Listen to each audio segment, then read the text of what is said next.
আসসালামু আলাইকুম।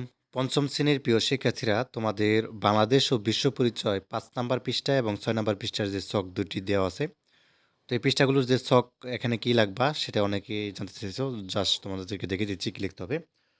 তো বাম পাশে খেয়ালটা করো, এখানে বলছে নিচের ঘরে দেওয়া ততগুলো পড়ি এবং প্রতিটি ক্ষেত্রে আমাদের করণীয় কি তা ডান খালি ঘরে লিখি। ঠিক আছে? তো ডান পাশে খালি ঘরে তোমাকে এখানে লিখতে হবে। তো এখানে আমাদেরকে বলতেছে বিদ্যুৎ সাশ্রয়ী পণ্য ব্যবহার, এসি কম ব্যবহার, ঠিক আছে? অপ্রয়োজনীয় বিদ্যুৎ ব্যবহার না করে, অর্থাৎ বিদ্যুৎ সাশ্রয় করতে পারি। তো বিদ্যুৎ সাশ্রয় করলে বিদ্যুৎ উৎপাদনে জ্বালানির ব্যবহার কম হয়। এক্ষেত্রে আমাদের করণীয় কী? তো তুমি কি লিখবা যে অপ্রয়োজনীয় যে লাইট আছে, ফ্যান আছে, ঠিক আছে, এটা বন্ধ রাখা এবং বিদ্যুৎ সাশ্রয়ী ইলেকট্রনিক পণ্য ব্যবহার করা। বুঝতে পারছো? মানে অযথা তুমি ফ্যান বা লাইট অন করে রাখবে না। আর যেসব কিছু ফ্যান বা হচ্ছে লাইট আছে যেগুলো হচ্ছে একটু বিদ্যুৎ কম অর্থাৎ ইউজ করা হয়, ওইগুলো হচ্ছে ব্যবহার করা। এটাই হচ্ছে এখানে লিখে দিবা। ঠিক আছে? মানে ওই প্রয়োজনীয় লাইট, ফ্যান বন্ধ রাখা এবং বিদ্যুৎ সাশ্রয়ী ইলেকট্রনিক পণ্য ব্যবহার করা, এটা লিখে দিবা। আচ্ছা, তারপর দেখি এখানে বাম পাশে দেখতে পাচ্ছ দৈনন্দিন জীবনে জীবাশ্ম জ্বালানি যেমন ডিজেল আছে, পেট্রোল আছে, তাই না?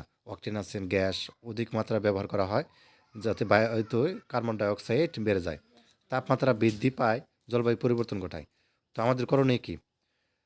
এখানে আমাদের করণীয় হচ্ছে কি, এই যে ব্যক্তিগত যে গাড়ি আছে, ঠিক আছে, এবং ব্যক্তিগত গাড়ি এবং যে কল ব্যবহার করে হেঁটে চলা, ঠিক আছে? কি করতে হবে? ব্যক্তিগত গাড়ি ব্যবহার না করে কি করতে পারি আমরা? হেঁটে হেঁটে চলা বা সাইকেল ব্যবহার করা, অভ্যাস করা, এগুলো আর কি। এই কাছাকাছি থাকে আর কি। আচ্ছা, তারপরে এখানে আরেকটি রয়েছে প্লাস্টিক, পলিথিন, তাই না? দ্রব্য ব্যবহার পরিবেশকে দূষিত করে এবং জলবায়ুকে পরিবর্তন করে। তো আবার পরিবেশ বান্ধব পণ্য ব্যবহার পরিবেশ জলবায়ুকে ঠিক রাখে। তো এখানে কি দিতে পারো? আমাদের করণীয় কি? তো তুমি হচ্ছে এখানে যেটা দিতে পারো, আমি দেখাচ্ছি তোমাদের কি দিবা। সেটা হচ্ছে প্লাস্টিক ও পলিথিনের বদলে যে পাটের যে ব্যাগ আছে, ঠিক আছে? অর্থাৎ পাটশিল যে ব্যাগ আছে সেটা পরিবেশ বান্ধব পণ্য ব্যবহার করা আর কি। ঠিক আছে? এটা ব্যবহার করতে পারো। আচ্ছা, এরপরে দেখি আমরা এখানে তোমাদের হচ্ছে ৬ নাম্বার পৃষ্ঠায় এখানে আরও ছক দেওয়া আছে। যেমন এখানে বলছে যে স্রোত, বাতাস, সূর্যের আলো এবং বজ্র থেকে প্রাপ্ত বায়োগ্যাস নবায়নযোগ্য শক্তির বড় উৎস।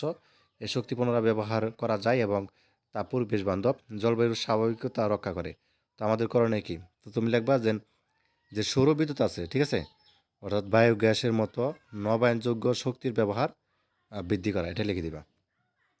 বনভূমি ধ্বংস এবং কম বনায়ন হলে বায়ুতে কার্বন ডাইঅক্সাইডের মাত্রা বাড়ে, বায়ু তাপমাত্রাও বাড়ে। আমাদের করণীয় কি? তো এখানে কি লিখবা? প্রচুর পরিমাণে গাছ লাগানো এবং বনভূমি রক্ষায় সচেতন হওয়া, এটা লিখে দিবা। ঠিক আছে? এখানে গ নাম্বার একটা বলছে নিচের বিভূতিগুলি পড়ি এবং কোনগুলোর সাথে আমি একমত তা টিক চিহ্ন দেই, আর যেগুলোর সাথে আমরা একমত নয় তা কারণ লিখি। এখানে যেটা একমত আছো এটা জাস্ট টিক চিহ্ন দিতে হবে, আর যেটার মধ্যে আমরা একমত নয় সেটা কে নিয়ে তুমি একমত নয় এটা কারণটা লিখতে হবে।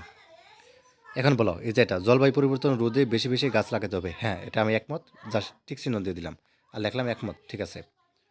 আর বনাঞ্চল ধ্বংস ও পরিকল্পিত নগরায়নের পরিবেশ সংরক্ষণে উল্লেখযোগ্য ভূমিকা রাখে, এটা কোন ক্রস, ঠিক আছে, একমত নই লিখে দিলাম। নবায়নযোগ্য জ্বালানি ব্যবহারে পরিবেশ বান্ধব, হ্যাঁ ঠিক চিহ্ন দিলাম একমত।